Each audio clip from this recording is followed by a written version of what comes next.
ఒక నక్కకు బాగా ఆకలేసింది.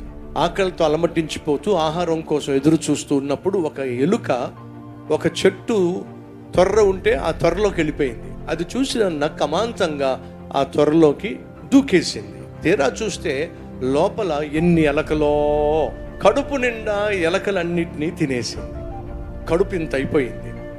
ఆ చెట్టు త్వరలోకి వెళ్తున్నప్పుడేమో ఇది కడుపు కాలుతుంది కాబట్టి లోపలికి పట్టేసింది. ఇప్పుడు కడుపు బాగా నిండిపోయేసరికి మెడ మాత్రమే బయటకు వస్తుంది, కానీ ఆ నక్క బయటికి మాత్రం రాలేకపోతుంది. ఇప్పుడు అది సమస్యలో ఇరుక్కుంది. ఆ సమస్యలో నుంచి బయటికి రావాలని ప్రయత్నం చేస్తుంది. ఒక ముసలి నక్క వెళ్తా ఉంది. ఆ ముసలి నక్క వెళ్తా ఉంటే ఇరుక్కుపోయిన నక్క, తాతయ్య తాతయ్య నేను ఇరుక్కుపోయాను తాతయ్య, ఏదో ఒకటి చేసి తాతయ్య నన్ను బయటికి తీసుకురా తాతయ్య, ప్లీజ్ తాతయ్య అని అంటూ ఉంటే ఆ తాతయ్య అంటే ముసలి నక్క చూస్తూ చూస్తూ, మనవడా ఏం చేసినా నువ్వు బయటకు వచ్చే ఛాన్స్ లేదు మనవడా, నువ్వు ఏం చేసినా బయటికి వచ్చే ప్రసక్తి లేదు, మరి నన్ను ఏం చేయమంటావు? ఏమీ చెయ్యొద్దు అంట.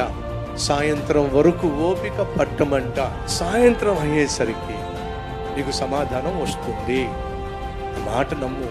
ఏమీ చేయకుండా సమాధానం ఎలా వస్తుంది తాతయ్య? అని చెప్పింది చేయరా మనవడా, నువ్వు సాయంత్రం వరకు ఓపిక పట్టు, నీకు సమాధానం వచ్చేస్తుంది, నీ సమస్య తీరిపోతుంది, నీ సమస్యకు పరిష్కారం దొరుకుతుంది. ఓపికతో అలాగే ప్రశాంతంగా ఉండు. సాయంత్రం అయ్యేసరికి ఏం జరుగుతుందో చూడు. సరే తాతయ్య నువ్వు చెప్పావుగా, సాయంత్రం వరకు ఓపికతో ఎదురు చూస్తా అని చెప్పి తలకాయ బయట పెట్టి అలా ఇలా చూస్తా ఉంది.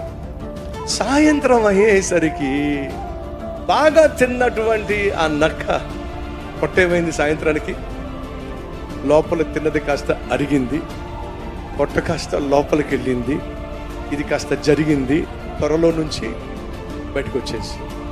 జీవితంలో కొన్ని సమస్యలు నువ్వేదో చేస్తే కాదు పరిష్కారం దొరికేదే, కేవలము ఓర్పు సహనముతోనే నీ జీవితంలో కొన్ని సమస్యలు తీరతాయి. ఓర్పు చేత, సహనము చేత మీ కుటుంబాన్ని కాపాడుకోగలుగుతారు, మీ ఆత్మను, మీ రక్షణ ఆనందాన్ని దక్కించుకోగలుగుతారు. ఈరోజు నువ్వు కలిగి ఉన్న సమస్య తీరాలి అని అంటే తొందరపాటు నిర్ణయాల వల్ల సమస్యలకు పరిష్కారం దొరకదు. ఓర్పు సహనముతోనే కలిగి ఉన్న సమస్యలకు పరిష్కారం దొరుకుతుంది, నీ ప్రాణం దక్కుతుంది, నీ కుటుంబం కట్టబడుతుంది. బంగారు భవిష్యత్తు ఖచ్చితంగా దేవుడు ఏర్పరిచిన సమయాన నీకు దక్కుతుంది. విశ్వసించో. ఈ రీల్ లైక్ చేయండి, అనేక మందికి షేర్ చేయండి.